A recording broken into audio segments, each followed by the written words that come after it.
Hello दोस्तों, ज्ञान classes में आपका स्वागत है। मैं अजय सर। क्लास 10th का कल हम दूसरे वीडियो में दूसरा टाइप पढ़े थे, ठीक है, अपरिमेय संख्या सिद्ध करने वाला। आज हम लोग तीसरा और चौथा टाइप पढ़ेंगे, जो कि बहुत इम्पोर्टेंट है। एग्जाम में नए तरीका से तीसरा और चौथा टाइप आपसे पूछेगा, ठीक है। अभी तक 2 साल पूछा है, 24 और 25 में। इससे पहले आपको कभी नहीं पूछा ये टाइप। तो चलिए हम लोग क्वेश्चन देखते हैं। 2 टाइप हम लेकर आए हैं। पहला क्वेश्चन है हम लोग का टाइप 3 में 3√2 एक अपरिमेय संख्या है, सिद्ध करें। तो ये जो टाइप है सेम टू सेम पिछले जो वीडियो है उसी से थोड़ा सा रिलेटेड है, ठीक है। तो चलिए हम देखते हैं। तो इस क्वेश्चन का आप लोग स्क्रीनशॉट ले लीजिएगा, क्योंकि हम इस क्वेश्चन को मिटाएंगे, ठीक है।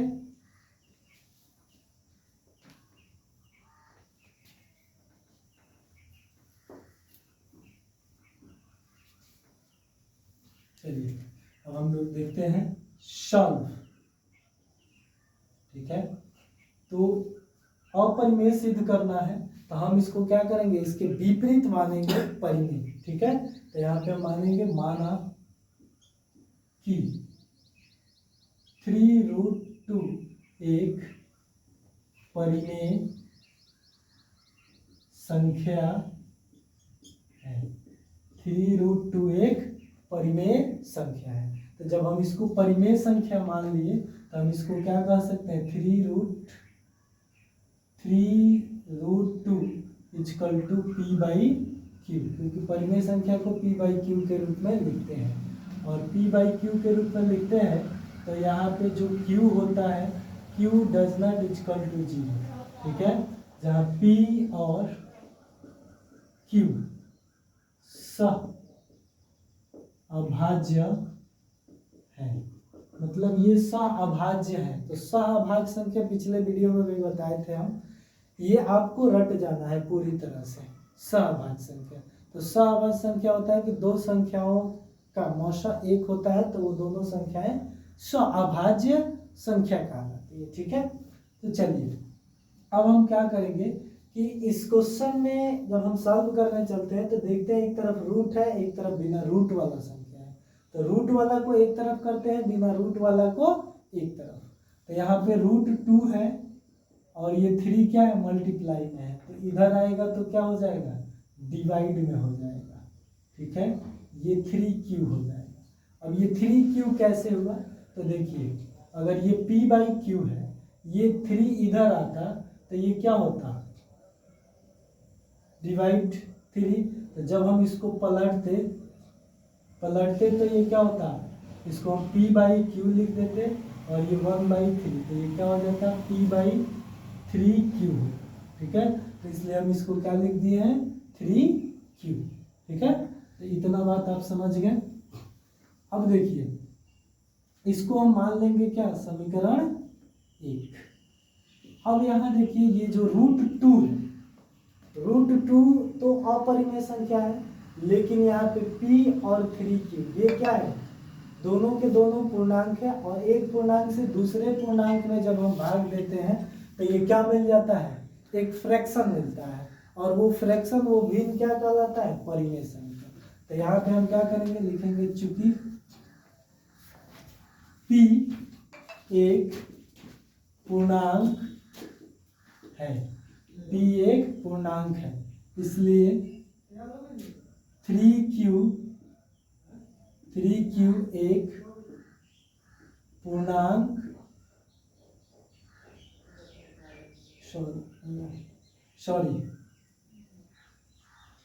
Q एक पूर्णांक है, इसलिए 3Q भी एक पूर्णांक होगा। 3Q एक पूर्णांक होगा। तो जब 3Q एक पूर्णांक हो गया तो हम जानते हैं कि एक पूर्णांक से दूसरे पूर्णांक में जब भाग दिया जाता है तो वो क्या कहलाता है, क्या मिलता है हमें, एक फ्रैक्शन मिलता है। और वो फ्रैक्शन क्या होता है, आपका परिमेय संख्या होता है, ठीक है। तो जब ये परिमेय संख्या होता है तो हम यहाँ पे लिख सकते हैं कि इसलिए p/3q एक परिमेय संख्या है, परिमेय संख्या है, लेकिन समीकरण 1 से p/3q इक्वल टू √2 जो कि एक अपरिमेय संख्या है, जो कि क्या है, एक अपरिमेय संख्या है। तो हमें दिख रहा है कि एक तरफ क्या है, इस समीकरण 1 में एक राइट हैंड साइड है और एक लेफ्ट हैंड साइड है। तो राइट हैंड साइड और लेफ्ट हैंड साइड, तो राइट हैंड साइड में परिमेय है और लेफ्ट हैंड साइड में अपरिमेय है। तो हम कह सकते हैं समीकरण 1 से कि p/3q इक्वल टू √2 जो कि एक क्या है, अपरिमेय संख्या है, जो हमारे पूर्व कथन का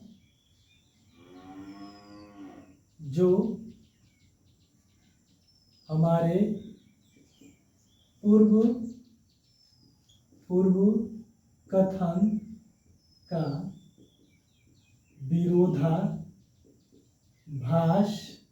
है, हमारे पूर्व कथन का विरोधाभास है। तो जब हमारे पूर्व कथन का विरोधाभास हो गया, इसका मतलब हमारा क्या है, हमारा पूर्व कथन गलत है, क्योंकि हमारा पूर्व कथन गलत है। तो जब हमारा पूर्व कथन गलत है तो सही कथन क्या है, सही कथन है कि पूर्व कथन हमारा अपरिमेय संख्या था, परिमेय संख्या माने थे, तो अब क्या हो गया, अपरिमेय संख्या हो जाएगा, क्योंकि हमारा पूर्व कथन क्या है, परिमेय वाला गलत है। तो यहाँ पे हम क्या करेंगे, इसलिए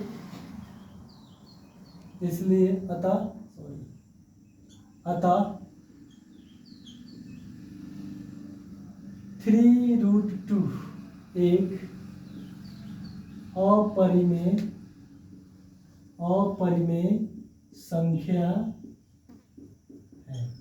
3√2 एक अपरिमेय संख्या है। तो इस तरह से ये हमारा क्या हुआ, एक जो ये क्वेश्चन था ये हमारा हो गया, ठीक है। तो इसको हम क्या किए, प्रूव्ड कर दिए, दर्शा दिए।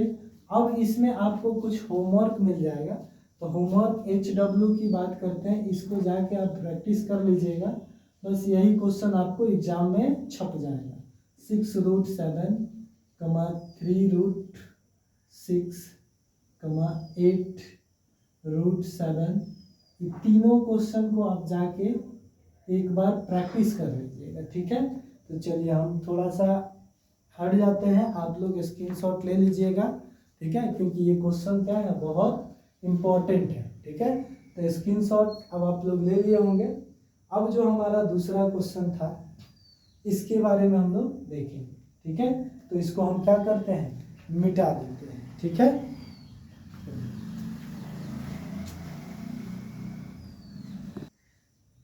चलिए तीसरा टाइप हम लोग का हो गया था, ठीक है। अब हम लोग बात करेंगे चौथा टाइप में, ठीक है। तो चौथा टाइप में हमारा क्वेश्चन है 2 + √3 के होल स्क्वायर एक अपरिमेय संख्या है, सिद्ध करें, ठीक है। ऐसा क्वेश्चन 2 सालों से देखा जा रहा है, पूछ रहा है। इसके पहले ये क्वेश्चन इस टाइप का क्वेश्चन नहीं पूछता था, और ऐसे क्वेश्चन को बच्चा एग्जाम में छोड़ के चला आता है, लेकिन छोड़ना नहीं है, बहुत आसान है। जैसे पिछला टाइप पढ़ा है उससे थोड़ा सा पीछे करके ये आपको क्वेश्चन दिया है, ठीक है। तो पहले हम इसे सॉल्व करेंगे, ठीक है। सॉल्व में हम लिखेंगे, देखिए 2 + √3 का होल स्क्वायर, ठीक है। तो मान लेंगे कि 2 + √3 का होल स्क्वायर एक परिमेय संख्या है, ठीक है। परिमेय संख्या है। ठीक है, 2 + √3 का होल स्क्वायर ये क्या है, परिमेय संख्या है। तो जब हम परिमेय संख्या मान लिए तो 2 + √3 का whole square equal to p/q, और p और q क्या है, q does not equal to, तो यहाँ 0 कमा p और q अभाज्य है। क्या है, अभाज्य है।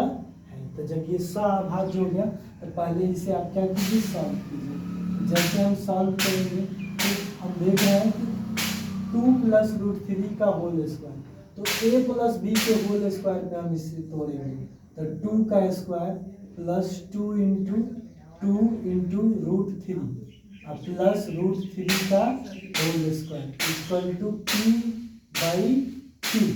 इसका ये जो हम तोड़े हैं इसको हम क्या किए हैं, a + b के होल स्क्वायर पे तोड़ दिए हैं। a + b के होल स्क्वायर इक्वल टू क्या होता है, a² + b² + 2ab।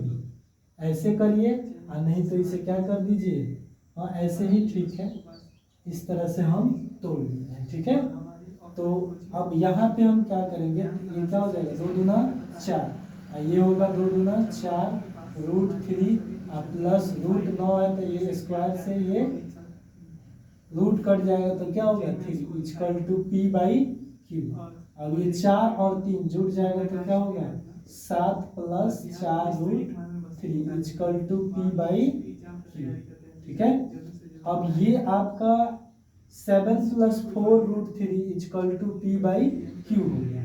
अब ये जो आप देख रहे हैं इसमें आपको क्या मिल रहा है, 7 एक परिमेय संख्या है, 4 भी एक परिमेय संख्या है, लेकिन √3 क्या है, अपरिमेय है। क्यों है, क्योंकि इसका कोई एग्जैक्ट वर्गमूल पूर्णांक संख्या नहीं मिलेगा, इसलिए ये क्या है, आपका अपरिमेय है। तो परिमेय को हम दूसरे तरफ करेंगे और अपरिमेय को दूसरे तरफ एक करेंगे। ठीक है, तो यहाँ पे देखिए 4√3 इक्वल टू 7 को इस तरफ लाएंगे तो p/q -7। अब इसमें देखिए जो आपका 7 था परिमेय था, तो इसको हम दूसरे तरफ लेकर चले। ठीक है, एक तरफ लेकर चले गए, और यहाँ पे अभी भी बचा है क्या, एक परिमेय संख्या 4, तो इसको पहले हम सॉल्व कर ले, उसके बाद इस पे ले जाएंगे। 4√3 इक्वल टू, इसको हम कर देंगे तो ये q, ये हो जाएगा p माइनस इसका गुणा हो जाएगा तो 7q। ठीक है, 7q आपका हो गया। अब यहाँ देखिए 4 क्या है, मल्टीप्लाई में है, तो इधर आएगा तो किस में हो जाएगा, डिवाइड में हो जाएगा। जैसे डिवाइड में होगा तो p - 7q/4q हो जाएगा। ठीक है, अब ये जो आपको मिलेगा ये समीकरण 1 मिलेगा। ठीक है, तो जब ये समीकरण 1 मिलेगा तो अब यहाँ से हम क्या करेंगे, अब यहाँ से हम देखेंगे कि हमारे पास क्या है, p भी एक पूर्णांक है, q भी एक पूर्णांक है। तो p और q जब दोनों पूर्णांक है तो इन संख्याओं, इन पूर्णांकों में जो पूर्णांक गुणा होगा, तो गुणा करने के बाद जो गुणनफल मिलेगा वो भी क्या होगा, एक पूर्णांक ही होगा। ठीक है, तो यहाँ पे हम देख रहे हैं, तो यहाँ पे लिख लेंगे चूंकि p एक पूर्णांक है, p एक क्या है, पूर्णांक है। ठीक है, तो इसलिए 4 पूर्णांक है, तो p - 7q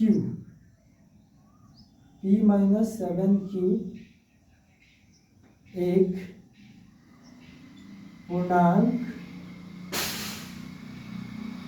होगा। ठीक है, क्योंकि ये भी क्या है, आपका एक पूर्णांक है। ठीक है, p - 7q एक पूर्णांक होगा, इसलिए 4q भी एक पूर्णांक होगा। तो 4q भी एक क्या हो गया, पूर्णांक हो गया। तो जब 4q एक पूर्णांक हो गया तो हम देख रहे हैं कि p - 7q एक पूर्णांक होगा, 4q भी एक पूर्णांक होगा। तो एक पूर्णांक से जब हम दूसरे पूर्णांक में भाग देते हैं तो हमें क्या मिलता है, एक फ्रैक्शन मिलता है। ठीक है, तो फ्रैक्शन मतलब भिन्न मिलता है, तो उस भिन्न को हम लोग क्या कहते हैं, परिमेय संख्या कहते हैं। तो यहाँ पे हमारे पास क्या हो जाएगा, यहाँ पे लिख लेंगे, इसलिए p minus 7q by 4q एक परिमेय संख्या है। क्या है, एक परिमेय संख्या है। तो जब ये परिमेय हो गया तो अब यहाँ पे देखिए समीकरण एक में एक लेफ्ट साइड है और एक राइट साइड है। तो लेफ्ट साइड में केवल अपरिमेय संख्या है और इधर क्या है, राइट साइड में आपका परिमेय संख्या है। तो ये जो दोनों इक्वल कभी भी नहीं हो सकते हैं, परिमेय और अपरिमेय कभी इक्वल नहीं हो सकते। तो हम यहाँ पे क्या करेंगे, लिखेंगे लेकिन समीकरण एक से p minus 7q by 4q equal to √3, p minus 7q by 4 equal to √3, जो कि एक अपरिमेय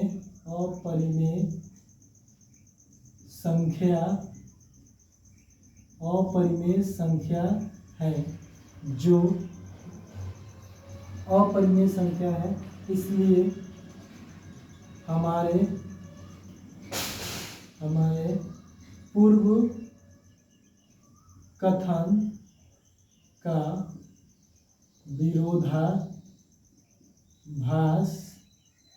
है। कौन, ये जो कथन है, हमारे पूर्व कथन जो यहाँ पे हम माने हैं कि एक परिमेय संख्या है, ये इसका ये क्या है, विरोधाभास है। तो जब ये विरोधाभास हो गया तो हमारा क्या है, पूर्व कथन गलत है। इसलिए हमारा पूर्व कथन मतलब पहले का जो कथन हम माने हैं, पूर्व कथन यहाँ है, हम इसको परिमेय माने हैं, ये पूर्व कथन गलत है। तो जब ये गलत हो गया तो ये गलत होने के बाद परिमेय माने थे तो परिमेय गलत हो गया, तो सही क्या होगा, अपरिमेय होगा। तो परिमेय गलत हो गया तो सही क्या होगा, अपरिमेय होगा। अतः 2 प्लस √3 का होल स्क्वायर एक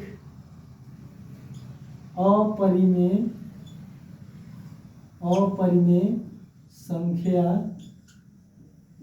है। क्या है, अपरिमेय संख्या है। तो चलिए हो गया। तो देखिए इस तरह से ये क्वेश्चन किया जाता है। ठीक है, तो आगे अब एग्जाम में ऐसे ही क्वेश्चन आपसे पूछेगा। इस साल भी पूरा संभावना है कि इसी टाइप में क्वेश्चन है। यहाँ पे डिजिट बदल सकता है, साइन बदल सकता है, लेकिन ये क्वेश्चन आने का एकदम 99% चांस है, क्योंकि ये बच्चा बना नहीं पाएगा। ठीक है, अगर नहीं पढ़ेगा तो नहीं बनेगा। इसलिए आप इस क्वेश्चन को बहुत ध्यान से एक बार देख लीजिए और इसका स्क्रीनशॉट ले लीजिए। जो जो बातें हम लिखे हैं उसको थोड़ा याद रखिएगा। ठीक है, ताकि ये आपको बनाने में एकदम आसानी हो। ठीक है ना, तो ये आप इसका स्क्रीनशॉट ले लीजिए और लेकर इसका प्रैक्टिस कीजिएगा। ठीक है, कुछ क्वेश्चन हम होमवर्क के तौर पे इसमें दे देते हैं। ठीक है, चलिए देखिए, इसको हम 3 माइनस √5 का होल स्क्वायर ये कर देगा। 2 नंबर √2 माइनस 2 का होल स्क्वायर। 3 नंबर 5 प्लस 2√2 का होल स्क्वायर। इतना क्वेश्चन को आप अपरिमेय सिद्ध कर लीजिएगा, और जब अपरिमेय सिद्ध हो जाएगा तो आपका एकदम 2 नंबर फिक्स है। इन सारे जितने भी हम टाइप बताएं, टाइप 1, टाइप 2, टाइप 3, टाइप 4, ये 4 टाइप में से चारों टाइप को अगर आप पढ़ के जाते हैं, अच्छे तरीके से बना के जाते हैं, तो ये आपका क्या होगा, एग्जाम में 2 नंबर एकदम फिक्स हो जाएगा। ठीक है, तो इसको कर लीजिएगा और हमारे चैनल को ज्ञान क्लासेस बंगरा जो चैनल है यूट्यूब चैनल, इसको सब्सक्राइब और शेयर कर दीजिएगा, ठीक है, ताकि और भी आपको जानकारियाँ और भी बोर्ड संबंधित जानकारियाँ आपको प्राप्त होते रहे। और ऐसे ही हम अच्छे अच्छे क्वेश्चन आपको लाते हैं और लाके सिखाएंगे कि मैथ कैसे बनाया जाता है, ठीक है। चलिए, थैंक यू, जय हिंद।